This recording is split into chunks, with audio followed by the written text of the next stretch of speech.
Now let's talk about questions related to ngOnInit hook. What happens if you try to use input properties in the constructor instead of ngOnInit? Well, if you try to access input properties in the constructor, they will be undefined because the input bindings are not yet initialized when the constructor is called. To check this, let's look at an example. I have created a child component and I have imported that component here inside the app component.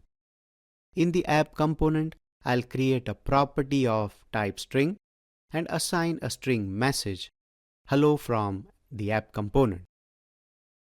Now inside the child component's TypeScript file, I'll implement the onInit interface and define the method that is ngOnInit.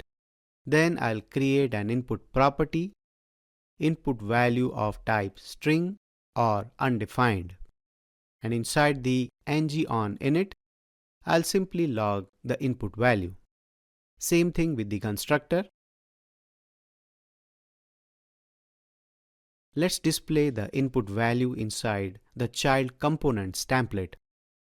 I'll give an h2 with the heading and display the input value inside the paragraph tag. Now let's bind the input value with the parent value. I'll open the app components template and here I'll give the component name, that is app child, and bind the input value property with parent value. Let's save this and check the browser.